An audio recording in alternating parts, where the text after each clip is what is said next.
Olá pessoal, um bom dia a todos, sejam muito bem-vindos ao canal Sistema de Ensino Monte Carlo. Aqui quem fala é o professor Eduardo e seguinte, você está na nossa aula de Educação Financeira. Essa é a nossa aula número 3. Se de alguma forma você perdeu as aulas anteriores ou caiu aqui de paraquedas, elas vão estar na nossa playlist de Educação Financeiras. Tá? E aproveitando, caso queira, você também maratonar as nossas outras aulas de História, Filosofia, Sociologia, Geografia, Matemática Básica e Inglês. Trabalhamos com consultoria estudantil, tudo para melhorar o seu desenvolvimento estudantil e acadêmico. Chega de papo e vamos lá, vamos para a aula.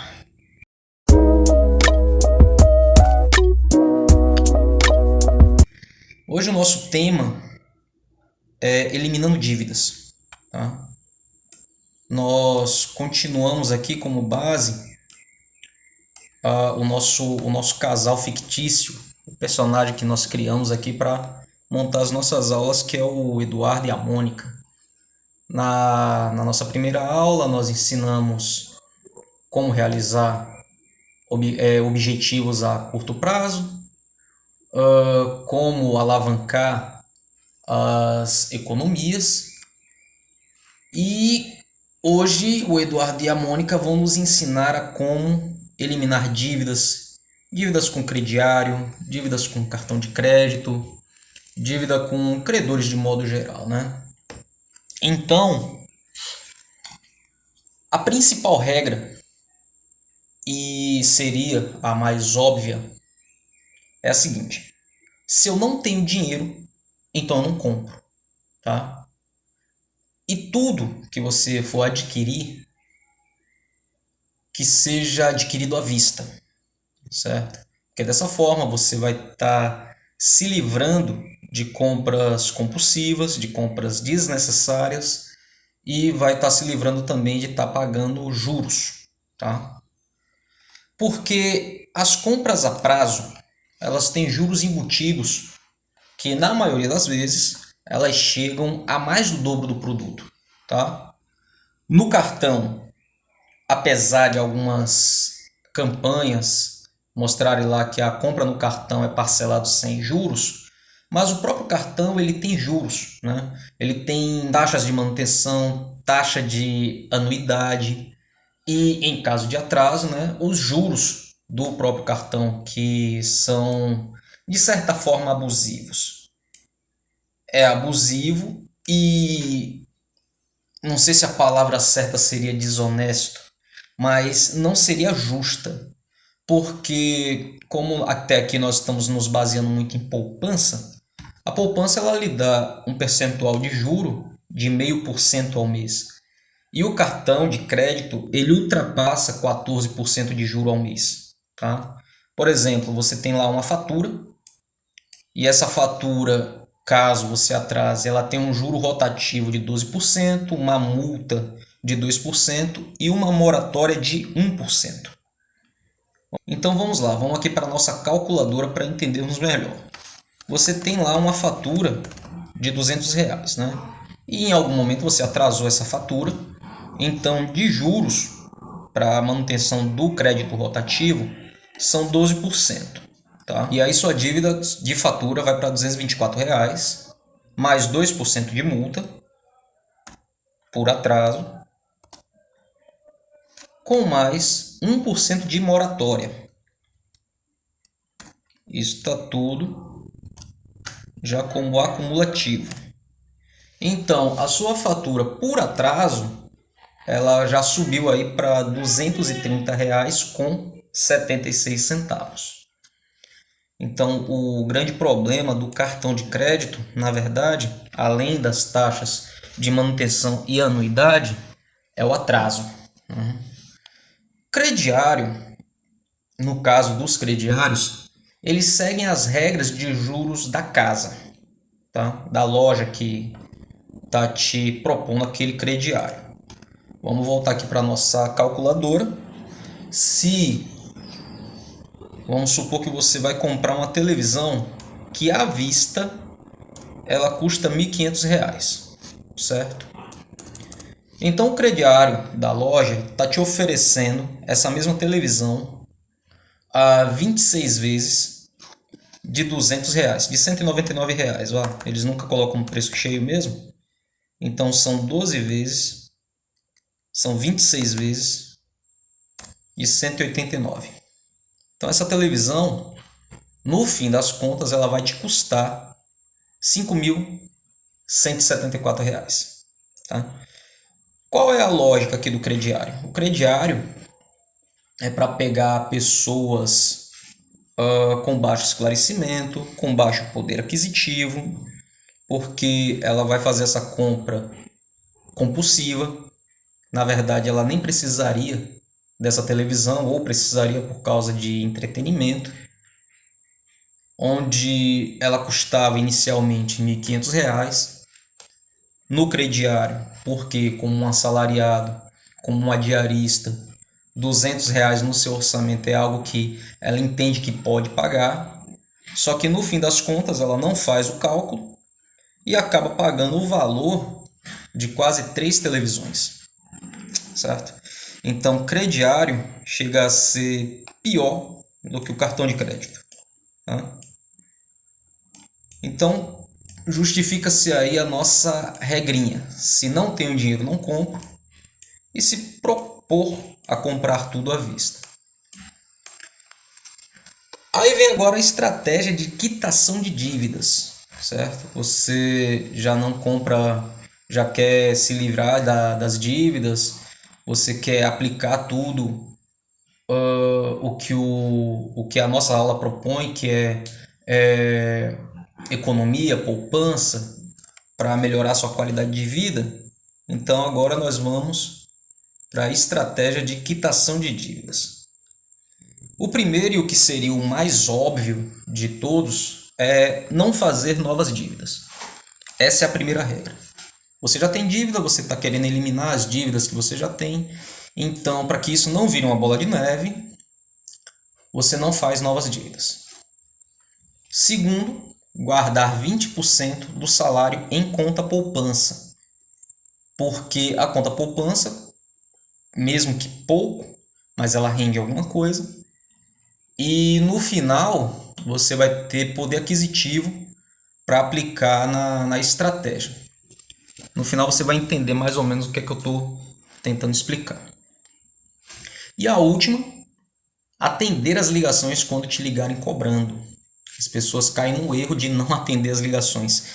Mas, a nível de estratégia, é importante que você atenda, porque é a partir dessas ligações, já que elas são gravadas, que o banco, na verdade, ele não está te cobrando. O credor, ele não está te cobrando. Ele está tentando entender a sua situação financeira para criar uma estratégia e, de certa forma, tentar te ajudar. Tá? Então, é importante atender às ligações.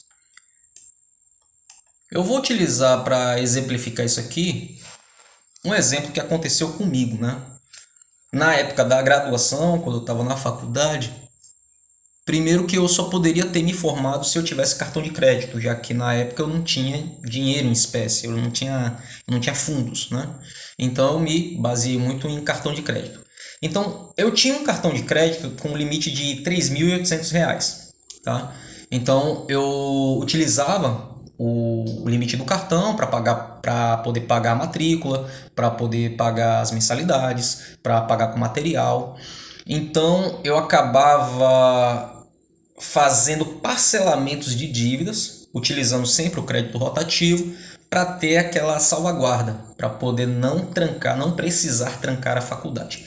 Então, quando eu me formei, a dívida acumulada do cartão de crédito chegou a R$ 18.000.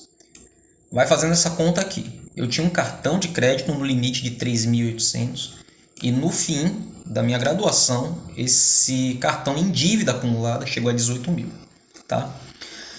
E aí eu decidi não pagar mais. Não queria mais pagar o cartão de crédito porque eu entendi que era juro abusivo, juro extorsivo.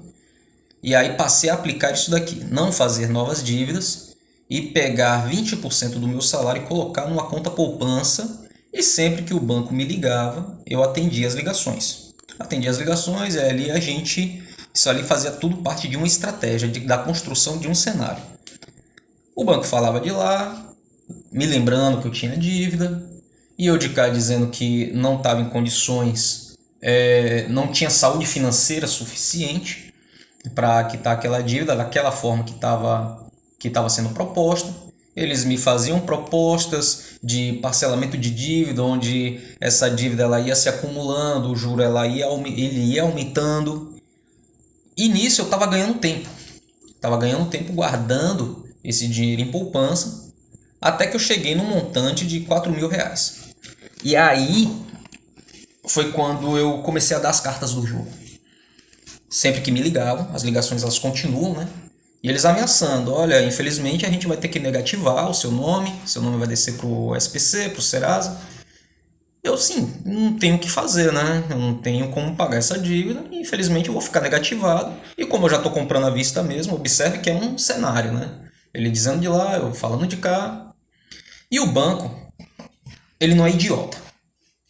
Chega um momento que o próprio banco entende que essa dívida ela não vai ser paga.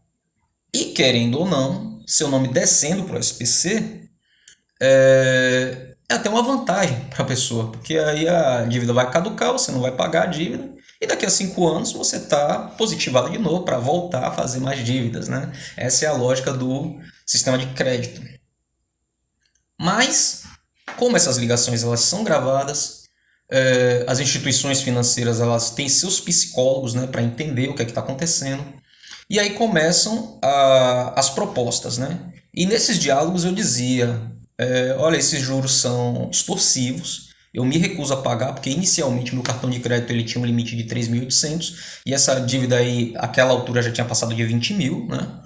E eu me recuso a pagar. Ah, tá bom, seu Eduardo, mas quanto você tem em mente? Eu aceito pagar o valor real do limite do cartão de crédito. E nisso, eles iam estudando, iam analisando, até que de repente, o gerente do banco me liga pedindo que eu fizesse uma visita, que ele tinha uma proposta muito interessante para mim. Eu fui lá, ele me mostrou o montante da dívida, que estava em 18 mil, e que ele estava propondo, se eu pagasse à vista, o valor de R$ 3.178. Para mim era ótimo, eu estava com 4 mil em poupança, do que eu já havia guardado no meu salário, 20% do meu salário ao mês. Para mim foi fabuloso. E se você se atentou à história que eu acabei de contar, a dívida era de 3.800 e eu paguei 3.178. Então lucrei aí R$ 600. R$ 600. Isso por quê? O banco ele sabe que eu estava decidido a não pagar mais o dinheiro, o banco não ia mais ver esse dinheiro. Então, se ao invés de perder o montante todo, pelo menos ele pegou algum, ele ganhou algum ou salvou algum, independente do vocabulário a se utilizar.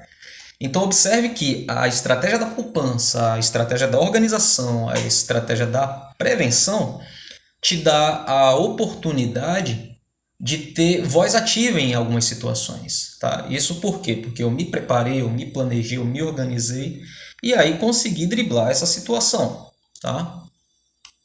Isso nos leva ao nosso último tema da aula de hoje.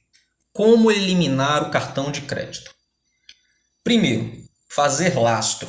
Fazer lastro é você ter para si o saldo que seria o limite do cartão de crédito. Vamos voltar ao meu exemplo com o cartão de crédito que eu tinha. O limite dele era 3.800. Então você vai colocar isso em poupança, você vai se esforçar, você vai juntar esse dinheiro em conta poupança, até você chegar com um lastro de R$ 3.800. Certo?